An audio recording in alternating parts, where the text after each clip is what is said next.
Hello friends, स्वागत है आप लोग का एनसीईआरटी जोन में। बीपीएससी 70th बीपीएससी का फर्स्ट प्रोविजनल आंसर की आ गया है। जो आंसर की आया है उस पे आप चैलेंज कर सकते हो। आंसर की तो आया था 8, लेकिन चैलेंज करने का मौका आप लोग को दिया गया है 10 जनवरी से, लेकिन अभी ओपन हो चुका है, 10 से 16 के बीच है। तो 10 जनवरी से 16 के बीच पे आप आपत्ति दर्ज कर सकते हो। उसके बाद आप वो पोर्टल से वो जो लिंक है वही अपने आप खत्म हो जाएगा। उसके बाद आप दावा कर ही नहीं सकते क्योंकि कोई प्रोसेस ही नहीं रहेगा। तो इस वीडियो में मैं आप लोग को बताऊंगा किस किस क्वेश्चन पे चैलेंज किया जा सकता है लोगों के द्वारा। इवन मैं कौन कौन से क्वेश्चन पे मैं खुद चैलेंज करूंगा, और किस किस क्वेश्चन पे चैलेंज करने से ज़्यादा कोई फ़ायदा नहीं होगा, क्योंकि कहीं ना कहीं कुछ कुछ सोर्स में मिल जाता है उसका आंसर, मैं वो भी बताऊंगा। और इसके बाद मैं वो प्रोसेस बताऊंगा जिससे चैलेंज करना है। तो पहले मैं ज़्यादा फोकस कर रहा हूँ 13 दिसंबर वाला, क्योंकि मुझे मैं जो एग्ज़ाम दिया हूँ उस पर फोकस कर रहा हूँ, क्योंकि मुझे 4 जनवरी वाला में यार हिंदी ट्रांसलेशन तो बहुत बेकार है। मैंने कई वीडियो देखे, मतलब इतना गंदा कैसे हो सकता है, मैं ये देखा। और एक चीज़ मैं और बता दूँ कि मुझे लग रहा है, अभी भी मुझे बहुत चांस लग रहा है कि री एग्ज़ाम होने का। बट मैं ये नहीं बोलूँगा कि आप लोग उसके, ऑब्वियसली कोई नहीं बैठे होंगे, सब तैयारी कर रहे होंगे, क्योंकि अब चला गया वो कोर्ट, अब वो कोर्ट केस में चला गया। तो अब कोर्ट पे पूरा निर्भर करता है। मुझे लगता है कि, मुझे भी लग रहा है कि चांसेस है अभी भी 50-50, ऐसा बोल सकते हैं। तो चलिए, लेकिन हमें आंसर की तो जो बीपीएससी ने बोला वो तो करना ही करना है। अभी जो प्रैक्टिकल चीज़ क्या है कि हमें जो आंसर की बीपीएससी ने दिया उस पर चैलेंज करना। क्लियर? क्योंकि अपना एक अलग इधर प्रोसेस चल रहा है कोर्ट के थ्रू। तो चलिए देखते हैं पहले वो क्वेश्चन जिस पे चैलेंज किया जा सकता है। देखो, ये मेरा खुद का पेपर है, मैं देखता हूँ। पहले मैं टिक लगा के रखा कि जिस किस किस पे चैलेंज हो सकता है। देखो, इस पे कोई कुछ लोग तो बोल रहे हैं कि इस पे चैलेंज होगा, क्योंकि मैं खुद भी, मतलब जिन्होंने बोला कि ये करेक्ट आंसर हो, मैंने ये भी लगाया। बट कि देखो, मैं लॉजिक से लगाया था, क्योंकि एक सहजानंद सरस्वती जी हमेशा पीजेंट से रिलेटेड थे, तो ऑब्वियसली पीजेंट थोड़ा सा सेवक टाइप का बन के रहता था। मुझे लगा सेवक है जिसके पास कोई बल नहीं है, बट किसी सोर्स में ये दिया हुआ है लोक संग्रह, तो मुझे नहीं लगता इस पे चैलेंज, इसको मैं हटाता हूँ। इस पे चैलेंज करेंगे भी तो बीपीएससी के पास सोर्स है। बट मैं मुझे अब उनका, मतलब बहुत लोगों को उनका कमी खल्ला होगा, क्योंकि वो कितना क्लियर देते थे। जो हमारे पिछले वाले जो हमारे चेयरमैन थे बीपीएससी के, वो कितना एकदम क्लियर देते कि इस सोर्स से हमने लिया है। बट यहाँ पे नहीं, क्योंकि टीआरई 3 का जो आंसर ही आया था, बहुत क्वेश्चन को चेंज किया गया, उसमें कुछ कुछ एक्सप्लेनेशन नहीं, बट वो लिंक भी देते थे। ठीक है ना, पिछले वाले जो थे। तो चलिए, मुझे इसका तो नहीं लगता कि इसका चेंज होने का कोई, अगर चैलेंज तो करेंगे बट चेंज होने का चांसेस रेयर है। इसका भी मुझे नहीं लगता, क्योंकि ये मैं खुद कंफ्यूज हो गया था, क्योंकि मैं बार बार कंफ्यूज हो जाता हूँ आयरन वाले में और कोल वाले में। एंथ्रेसाइट, बिटुमिनस, लिग्नाइट, पीट, तो मुझे यहाँ पे लिमोनाइट याद रहा था, मुझे थोड़ा सा वहाँ पे याद आता, तो मैं इसको लगाता। इसका करेक्ट आंसर ये होगा। ये भले ही मैं पायराइट लगाया, लोग इसमें कंफ्यूज है। ये आयरन पायराइट होता है, बट ये उतना अच्छा होता ही नहीं। और तो मुझे नहीं लगता इसका आंसर चेंज किया जाएगा। इसका सी बीपीएससी ने लगाया, बीपीएससी रहेगा। अडिग, एक क्वेश्चन हो गया। उसके अलावा इस ये क्वेश्चन मुझे बहुत ज़्यादा चांस, क्योंकि कई सोर्सेस, जैसे एक आईएस वैली वाले सर है, उन्होंने बोला कि इसका, वो उन्होंने एक सोर्स दिया था किसी और बुक का, गूगल से लेके। तो उन्होंने बोला कि इसका आंसर नन ऑफ दीज होगा, तो मुझे भी लगता है ये होगा, क्योंकि और बीपीएससी ने इसको माना है, अभी नुसरत खान को माना है। तो देखिए इस पे क्या होता है, इस पे चैलेंज तो जाएगा। ठीक है, इस पे चैलेंज अच्छा खासा जाएगा, और बीपीएससी लास्ट में क्या करते हैं ये देखते हैं हम लोग। चलिए, ये है। उसके बाद ये वाला क्वेश्चन है, क्योंकि इसमें एक्यूरेट इन्फॉर्मेशन अच्छे से दिया ही नहीं है। What is the contribution of agriculture in GDP of Bihar, कौन से साल इसमें नहीं दिया हुआ है। और पूरा एग्रीकल्चर का कौन सा सेक्टर, या प्राइमरी सेक्टर है, या हॉर्टिकल्चर वगैरह इंक्लूड है, कुछ भी इसमें अच्छे से दिया नहीं है। तो ये भी कुछ ना कुछ इसमें होगा, मुझे लगता है ये डिलीट किया जाएगा। चैलेंज तो होगा ही होगा इस पे। ये तो मुझे पक्का लग रहा है डिलीट। देखो, मैं एक्चुअली फर लगाया, क्योंकि मैं इसको चैलेंज नहीं कर सकता, क्योंकि आप उसी क्वेश्चन को चैलेंज, क्यों चैलेंज करूंगा। बट मुझे लग रहा है इसको डिलीट किया जाएगा, इसका मार्क्स सबको मिलेगा। क्योंकि मुझे देखे, इन दोनों से तो मैं पहले ही था कि ये दोनों तो नहीं होगा, बिल्कुल नहीं होगा। मैं इन दोनों में कंफ्यूज था, फिर भी मैं लास्ट में फर्न पे गया। उस समय होता है ना, बहुत क्वेश्चन आपको उस समय जो दिमाग में चलता रहता है। इसमें ये भी कुछ लोग बोल रहे हैं, मतलब ये है भी, ये सही भी बोल रहे हैं, इस पे भी चैलेंज आएगा, इन दोनों पे चैलेंज आएगा। ठीक है, क्योंकि 1912 में पता नहीं कैसे, क्या सोच के उस समय लगा दिया, मैं पहले इसको गलत मान रहा था। बहुत पास ऑप्शन होते हैं ना, तो कई बार जैसे 1876-77 में लोग कंफ्यूज हो जाते हैं, उसमें हो गए थे लोग कंफ्यूज। एक क्वेश्चन तो मुझे ये भी काफ़ी इनकम्प्लीट लग रहा है, मैं अभी आपको एक दिखा रहा हूँ। ये तो भले ही मैं लॉजिक से मारा था, बट ये गलत होगा, मेरा गलत होगा, सबका गलत होगा, इस पे चैलेंज करने से ही फ़ायदा नहीं है। ये एक्चुअली रियल फाउंडर थे। इसके अलावा एक और क्वेश्चन, ये क्वेश्चन भी इनकम्प्लीट लग रहा है। देखो, करेंट प्राइस जो होता है उसमें बेस ईयर नहीं होता है, कांस्टेंट प्राइस में बेस ईयर होता है ना, जो चेंज नहीं होता। करंट प्राइसेस में तो इन्फ्लेशन को भी इंक्लूड किया जाता है, तो करंट प्राइस होगा तो बेस ईयर थोड़ी होगा। ये हो ना, ये मतलब ये मुझे क्वेश्चन इनकम्प्लीट लग रहा है, मतलब अजीब लग रहा है कि अगर बेस ईयर की बात किए करेंगे तो कांस्टेंट प्राइस होगा। ये आप लोग को लग रहा है ना ऐसा, या मैं गलत बोल रहा हूँ, या आप बताना। मुझे लग रहा है ये भी डिलीट हो गया या जो भी होगा, बट इस पे जाएगा चैलेंज, इस पे होगा।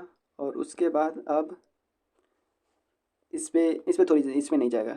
भले ही हम लोग बिहार डे के हिसाब से कि बिहार डे 22 मार्च को मनाया जाता है, इसलिए 22 मार्च, बट इसका अप्रैल 1912 बीपीएससी ने माना है, और सही भी हो, उसमें चैलेंज आने का कोई तुक नहीं। इसमें भी कुछ लोग बोल रहे थे कि स्ट्रगल, ट्रू से स्ट्रगल तो सब मूवमेंट में हुआ था, और बट बिपिन चंद्रा में ये दिया हुआ है, क्विट इंडिया मूवमेंट वाले टॉपिक में दिया हुआ है कि ये तो बीपीएससी उसको मानेगा, तो इसका चेंज होने का सवाल नहीं है, उठता है। और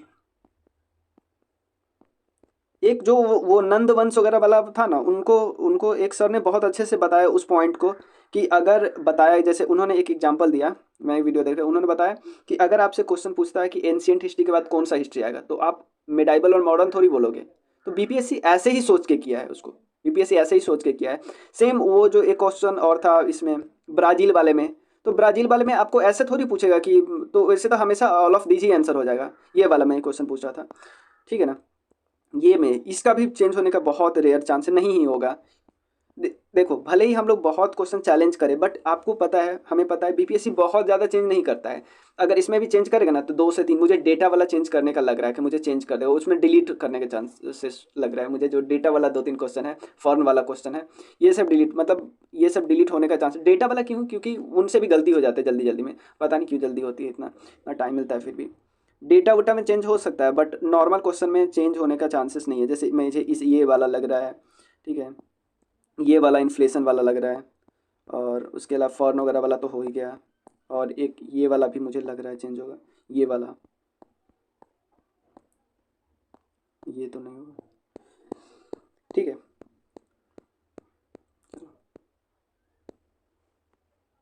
एक एक मैं एक चीज़, उस प्रोसेस बताने से पहले एक पॉइंट बताना चाहता हूँ, कि अब्राहम लिंकन जी का एक कोट था, कि लोगों का सही कैरेक्टर देखना है ना, तो उनके हाथ में पावर दो। तो अभी इंटरनेट के युग में क्या हो गया, हमारे कमेंट सेक्शन में ऐसा पावर आ गया है कि हम कुछ भी लिख दें, सामने को लोग पता ही नहीं चलेगा ना हम कौन है, हम कुछ भी लिख दें, कि क्या बे तुम्हारा नंबर क्या हो गया, तू तू मतलब तू खुद वो है, तू दरोगा सिपाही वाला, भाई तुम कैसे किसी को कैटेगराइज कर सकते हो। और मतलब तुम क्या मतलब समझना चाह रहे हो कि जो दरोगा या सिपाही या पुलिस की तैयारी करते हो वो छोटे लोग हैं, मतलब उनका माइंड सेट थोड़ा कमजोर है भाई, मतलब समझ नहीं रहे हो तुम, वो लोग बहुत बहुत बहुत तेज है। और एक चीज़ और मैं बताता हूँ, कुछ लोग बोलते हैं कि यार एक क्वेश्चन बिल्कुल फैक्चुअल पूछ दिया, तो मान लेते हैं हम भी, मैं अपना मानता हूँ कि मुझे पता था 69th जो बहुत कॉन्सेप्चुअल आया था, तो मैं, लेकिन जो कॉन्सेप्चुअल आया था, जो यूपीएससी पैटर्न पे आया था, वो आधा क्वेश्चन आया था, 40-50 क्वेश्चन आया था, बट जो 100 क्वेश्चन था वो तो बेसिक ही था, वो फैक्चुअल ही था। तो मैं कैसे मान लूँ कि मैं 100 क्वेश्चन के लिए बिल्कुल एकदम छोड़ दूंगा कि नहीं नहीं, वो 100 क्वेश्चन के लिए बिल्कुल नहीं अब पढ़ूंगा। अब ये 50 है, हम मानते हैं कि अगली बार यही इसी 50 जो क्वेश्चन है, उस टाइप के 150 क्वेश्चन आ जाएंगे। तो भाई आपको उस 50 के लिए भी उतना ही मेहनत करना था, जितना आपको 100 जो फैक्चुअल क्वेश्चन था उसके लिए मेहनत करना था, ठीक है। मैं मानता हूँ बीपीएससी बहुत गलती है, जो ट्रांसलेशन मिस्टेक होता है वो गलत है बिल्कुल। ये वाला क्वेश्चन आता है, ये एक और चीज़, एक और पॉइंट, कि यार 4 जनवरी में जो पेपर हुआ, एक लड़के ने कमेंट किया था मेरे पे, मेरे में भी 29 क्वेश्चन सेम टॉपिक से उठा के, मतलब एकदम सेम टॉपिक, कि इस बारी नंद वंश पूछ रहे हैं, तो उस बारी उसी वंश से कुछ और रिलेटेड करके पूछ रहे हैं। मैं देखा यार, अचंभित हो गया मैं, उस कमेंट को पक्का पिन करने वाला हूँ, मैं भूल गया था, मैं कर दूंगा अभी पिन। आप देखना पिछले वीडियो के कमेंट सेक्शन में, इतना खतरनाक था कि 29 क्वेश्चन, इसीलिए देखो, एक उस 4 जनवरी वाले के कट ऑफ को प्रिडिक्ट करना इम्पॉसिबल मुझे लग रहा है, क्योंकि बहुत कम बच्चे दिए थे वहाँ पे, 6,000 बच्चे दिए थे, और उसमें सिलेक्शन कितने का होगा, अगर मान लो 3% का होना है, जस्ट 6% का होना है, यानी तुम मान लो 400 वहाँ से आएंगे, तो उस 4 जनवरी के कट ऑफ को प्रेडिक्ट करना बहुत मुश्किल है। 13 जनवरी में एक डेटा सैंपल साइज आपके पास बहुत बड़ा है, तो आप दे सकते हो, ठीक है। 4 जनवरी में क्या होगा, क्योंकि देखो 13 दिसंबर में इतने बच्चे दिए हैं ना कि आप कुछ गलत डेटा भी भर देता है तो आपको अप्रॉक्स मिल जाएगा, बट उसमें मिलना बहुत मुश्किल है। इसलिए मुझे 4 जनवरी वाले में मैं कूद ही नहीं रहा हूँ। ठीक है, अब थोड़ा मैं प्रोसेस बताता हूँ, और प्लीज़ प्लीज़ मतलब, क्योंकि आप किसी को कोई कमेंट करते हैं, गलत कमेंट करते हैं, या किसी एक पर्टिकुलर पोस्ट, मतलब ऐसा तो नहीं है कि जो बीपीएससी की तैयारी कर रहा है वो अलग प्लैनेट का है और सिपाही दरोगा की तैयारी करो अलग प्लैनेट का है, और आप अब ये भी मान रहे हो कि आप अलग प्लैनेट से और अपने आप को सुपीरियर प्लैनेट के वो समझ रहे हो, ये भी तो सही नहीं है ना। ठीक है ना, क्योंकि मैं खुद बता रहा हूँ, मैं आज तक मुझे पता है कि मैं जो दरोगा सिपाही वाला एग्जाम नहीं निकाल सकता, इसलिए मैं उसमें कूदता ही नहीं, मैं एक बार भी नहीं दिया हूँ एग्जाम।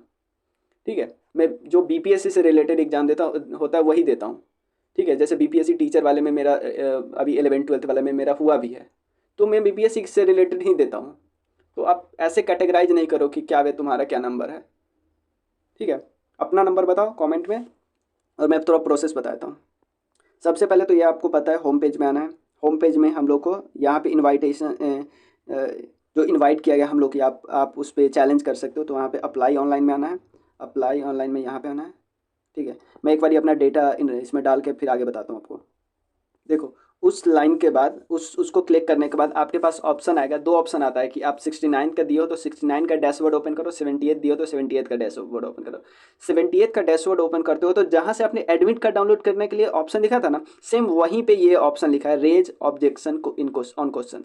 ठीक है, फिर इसको क्लिक करेंगे हम लोग। इसके ओपन करने के बाद एक ऐसा बैकग्राउंड आता है, तो आपको क्या करना है, पहले क्या करना है, अगर मान लो आपको सब कुछ इकट्ठा कर लो, 5 क्वेश्चन पे ऑब्जेक्शन करना है, 6 10 जितने पे ऑब्जेक्शन करना है, क्या क्या लिखना है पहले। देखो, एग्जाम सब्जेक्ट में आपको यहाँ पे आना है, क्योंकि देखो एक चीज़ याद रखना, आप जो एग्जाम दिए हो उसी के क्वेश्चन को ऑब्जेक्शन करते हो। अब मैं ये नहीं कर सकता कि मैं 4 जनवरी वाले का ऑब्जेक्शन, मेरे पास ऑप्शन ही नहीं है। यहाँ पे आप टॉप डाउन वाला करते हो तो आपके पास एक ही, मेरे पास एक ही ऑप्शन, क्योंकि बीपीएससी को पता है कि मेरा जो रोल नंबर है उस रोल नंबर को बीपीएससी ने 13 दिसंबर का एग्जाम ले लिया था, उनको 4 जनवरी का मौका नहीं दिया था। तो ये यहाँ पे ओपन हो जाएगा। उसके बाद मैं क्वेश्चन बुकलेट जो मेरा होगा, जैसे मेरा जी है तो मैं उसको क्लिक करूँगा, कौन सा क्वेश्चन नंबर है उसको क्लिक करूँगा, मेरा आंसर क्या है और प्रोविजनल आंसर की क्या है। ठीक है ना, मेरा मतलब मैं जो चाहता हूँ कि मेरा आंसर हो ये करेक्ट हो। मैं ऑब्जेक्शन थोड़ी इसलिए थोड़ी कर रहा हूँ कि मेरा आंसर ए है और आपने दिया है बी, बट करेक्ट आंसर है सी, आप फिर उस क्वेश्चन को चैलेंज ही नहीं करोगे। ठीक है ना, तो आप क्या मान के चलो कि आपने ये आंसर की दिया है, जो करेक्ट आप मान रहे हो ना, जो जो आपने यहाँ पे जो कैंडिडेट का आंसर की का मतलब पता है क्या, यहाँ पे आप जो करेक्ट आंसर है ना उसको लगाओ। ठीक है, और ऑब्जेक्शन का डिस्क्रिप्शन दो कि सर इसमें ये पॉइंट है, जैसे उसमें हम लिख सकते हैं कि करेंट प्राइस वाला नहीं होना चाहिए, कांस्टेंट प्राइस होना चाहिए, इसलिए हम चाहते हैं ये क्वेश्चन डिलीट हो। ठीक है, जहाँ का ऑप्शन रेफरेंस दोगे उस रेफरेंस, जैसे मान लो जो डॉक्यूमेंट अपलोड करोगे 100 पेज का होना चाहिए, जैसे बजट डॉक्यूमेंट कर रहे हैं 100 KB के अंदर का होना चाहिए, तो बजट को यहाँ पे अपलोड करेंगे, क्लिक करके अपलोड कर देंगे, उसमें पेज नंबर कौन सा वो लिखेंगे, और उस बजट में उस पॉइंट को हाईलाइट कर देंगे, नहीं हाईलाइटर से हाईलाइट कर देंगे, पीडीएफ हाईलाइट करते हैं, और उसका कवर पेज में आप बजट का कवर पेज दे सकते हो। अगर आप बुक को यूज कर रहे हो, ये भी देखो कवर पेज जेपीजे फॉर्मेट में, और जो डॉक्यूमेंट है वो पीडीएफ फॉर्मेट में, ये याद रख लेना। ठीक है ना, ये है। अब ये क्या करना है, इसको आपको सेव कर देना है। तो मान लो 5 क्वेश्चन आपने सेव कर लिया, से सेव कर एक एक करके नीचे नीचे नीचे नीचे आ जाएगा। अब मुझे लास्ट में इसको बैक नहीं करना है, आपको कोई मतलब कोई रजिस्टर नहीं हुआ, लास्ट में आपको यहाँ पे बॉटम में, यहाँ पे देखो बॉटम में यहाँ पे लास्ट में सेव का ऑप्शन दिख रहा है, यहाँ पे सेव का ऑप्शन दिख रहा है, यहाँ सबमिट, इस सबमिट को क्लिक करोगे तो ही आपका ऑब्जेक्शन रेज हुआ, वो आपको पेज में दिखाने लगेगा। ठीक है, सिर्फ सेव करने से नहीं ऑब्जेक्शन रेज हुआ, लास्ट में सबमिट, सेव का मतलब आपने सेव करके रख लिया, बट सबमिट जब तक नहीं करोगे तब तक ऑब्जेक्शन रेज नहीं होगा। आप यहाँ पे ऐड कर करके 5 6 10 जितने मैंने उतने कर सकते हो। क्लियर, तो यही प्रोसेस था, आप ऑब्जेक्शन रेज करो। 10 से 16 तक डेट है, ये याद रख लेना। यहाँ 10 से 16 तक डेट है, मैंने बता ही दिया कहाँ पे आपको जाना है, यूजर नेम और पासवर्ड से लॉगिन करके, जहाँ पे बिल्कुल एडमिट कार्ड का वो नहीं था ऑप्शन होता है, वहीं पे बिल्कुल वहाँ पे है, तो वहाँ से डाउनलोड करके मतलब वहाँ से आप ऑब्जेक्शन रेज करते हो और ऑब्जेक्शन रेज कर सकते हो। मैं भी कुछ क्वेश्चन पे करूँगा, मेरा 2 से 3 क्वेश्चन पे करूँगा, मुझे ज़्यादा नहीं, क्योंकि मेरा अगर ऑब्जेक्शन, मेरा देखो मैं खुद अपना मान रहा हूँ कि मेरा 2 क्वेश्चन गलत है, मैं उसको मैं जो मार्क्स ऐड किया हूँ ना उसमें मैं मतलब जो मैं टोटल मार्क्स कैलकुलेट किया हूँ उसमें मैं ऐड ही नहीं किया हूँ। मुझे पता है फॉरेन वाले का डिलीट होगा, फिर भी मैं ऐड नहीं किया हूँ। मुझे पता है जो दिल्ली वाला था उसका डिलीट मैं ऐड ही नहीं किया हूँ, तो ऑलमोस्ट 2 क्वेश्चन मैंने ऐड ही नहीं किया है, और ये जो 2 3 क्वेश्चन जो मेरा सही होता है उसको भी मैंने ऐड नहीं किया है। ठीक है। तभी जैसे एग्जांपल लेते हैं, मैं खुद से जो पहले आंसर मिलाया था और प्रोविजनल आंसर की आया, मेरा मार्क्स ही नहीं घटा। क्यों? क्योंकि मैं ऐसे क्वेश्चन को पहले ही छाट के चल रहा था। ठीक है ना, मैं इन लोगों को अभी भी, इन ऐसे क्वेश्चन को अभी भी छाट के चल रहा हूँ कि नहीं ये गलत होगा, ये बदलेगा। ठीक है, तो उस समय मुझे नहीं लगा यार मेरा marks 2 marks 3 marks 4 marks decrease हो गया, नहीं, मैं उसको पहले ही छाट के चलता हूँ। ठीक है, चलिए आपको कोई भी डाउट हो तो बताइए, और प्लीज़ थोड़ा सा ध्यान रखिए कि क्या आप बोल रहे हैं, कैसे बोल रहे हैं, किसको बोल रहे हैं। ठीक है। लास्ट में एक चीज़ और पूछना चाहता हूँ, कुछ लोगों को अभी भी स्केलिंग में प्रॉब्लम होता है, और कट ऑफ, ये दो मैं चीज़ें बताना भूल गया। स्केलिंग का मतलब क्या होता है, जैसे मान लो एग्जाम्पल लेते हैं, पहले दिन 3 लाख बच्चों ने एग्जाम दिया, और दूसरे दिन मान लो 6,000 बच्चों ने एग्जाम दिया। ठीक है, इस दिन का पेपर बहुत आसान है, और टोटल मान लो हमें लेना है 21,500 लोगों को, मान लेते हैं कि एग्जाम्पल के लिए थोड़ा कैलकुलेशन आसान रहा इसलिए। ठीक है, तो हमें क्या करना है, तो ऐसा तो नहीं है कि 6,000, क्योंकि इनमें यहाँ पे बच्चों का 105 110 115 120 30 भी आया है, क्योंकि आसान था, बहुत आसान पेपर था, और इवन 3 नंबर तो आपको बोनस मिला, वो अलग मिला। तो ऐसा नहीं कि यहाँ पे इसमें 6,000 के 6,000 बच्चों यहाँ से उठ के आ गए, और इसमें से हम 14,000 या 15,500 बच्चों को उठाएंगे, ऐसा नहीं होगा। होता कैसे बताते हैं, क्योंकि 21,500 बच्चों का लेना है, तो इनमें से हम क्या कितना परसेंट ले रहे हैं, मान लो 3 7 21 7% ले रहे हैं, तो यहाँ से 7% ले रहे हैं, तो यहाँ से कितना बचाया, 3 7 21,000 यहाँ इस दिन से बचाया, और यहाँ से कितना परसेंट, यहाँ से भी 7% लेंगे ना, तो यहाँ पे 420 बचे यहाँ से आया, तो टोटल कितना हो गया, 21,420 आ गया ना, ऐसे कैलकुलेट किया जाता है। यहाँ पे तो ये इसका कटअप बिल्कुल अलग आएगा, स्केलिंग यूज हो रहा है, बट एक रोहित सर ने अपने वीडियो में बताया था कि जो FAQ जो सेक्शन होता है बीपीएससी के वेबसाइट पे, वहाँ पे बीपीएससी ने अभी भी लिखा है कि हम स्केलिंग नहीं करने वाले, बट स्केलिंग नहीं करेंगे तो होगा कैसे, फिर तो दिक्कत है ना, तो स्केलिंग होगा मुझे लगता है जैसे। ठीक है, तो अब एक और चीज़ हम लोग बात कर लेते हैं कि स्केलिंग होगा तो ऐसे ही होगा, स्केलिंग नहीं करेंगे तो यार बहुत बहुत ज़्यादा इन लोगों को एडवांटेज मिल जाएगा। ठीक है, क्योंकि क्वेश्चन का लेवल बहुत दूर दूर तक है, मतलब बहुत दूर है। इवन इनके पास 20 दिन टाइम वाला मिला, वो अलग बात है कि इनमें से मेजॉरिटी नहीं पढ़ पा रहे थे, क्योंकि एग्जाम होगा नहीं होगा एग्जाम। ठीक है, बट पढ़ रहे थे ना लोग, टाइम मिला ना, ये देखा जाता है। नहीं पढ़ रहे थे वो अलग मैटर, बट देखा जाता है कि टाइम मिला या नहीं। और इन लोगों को पहले से पता है कि इन लोगों के लिए बेंचमार्क क्या था, 13 जनवरी का पेपर, हमारे लिए 13 दिसंबर वाले पेपर का बेंचमार्क क्या था, 69th बीपीएससी पेपर। तो दोनों के माइंडसेट में फ़र्क हो गया था, यहाँ पे ये लुसेंट आके रट गए होंगे, तो इनका कट ऑफ अलग निकालना ही पड़ेगा, मतलब निकालना ही, मतलब ये लॉजिक बनता है। ठीक है, तो इसका कट ऑफ बिल्कुल अलग हो, तो मैं अपने वाले का तो कट ऑफ मैं मान बता रहा हूँ 88 होगा, यूआर मैक्स। ठीक है ना, अब 5 मार्क्स आप डिक्रीज कर लो, बीसी के लिए आप 2 3 मार्क्स डिक्रीज कर लो, और ईवीसी ईडब्ल्यूएस के लिए 5 मार्क्स ऑलमोस्ट डिक्रीज कर लो, और फीमेल में गैप, मेल और फीमेल में गैप ऑलमोस्ट 8 मार्क्स होना ही चाहिए, होता है ऐसे गैप, हर बारी हुआ है। ठीक है, इस हिसाब से। ठीक है, अगर आप डिटेल में कट ऑफ हो जाए तो मैं एक PHP लिख के आपको मैं अपने ग्रुप में डाल दूंगा डिस्क्रिप्शन में। देखो आपको 2 चैनल ज्वाइन कर लेना है, एक टेलीग्राम वाला है और एक व्हाट्सएप वाला है, ये दोनों में उसमें अब एक्टिव ज़्यादा रहूँगा। अभी थोड़ा मेरा एग्जाम था तो मैं थोड़ा ऐसा इनएक्टिव हो गया था, मैं वीडियो में भी एक्टिव रहूँगा, सब कुछ में एक्टिव रहूँगा। ठीक है, तो मिलते हैं नेक्स्ट वीडियो में। स्केलिंग वाला समझ गया, कट ऑफ हो गया, नेक्स्ट वीडियो में, तब तक के लिए थैंक यू सो मच।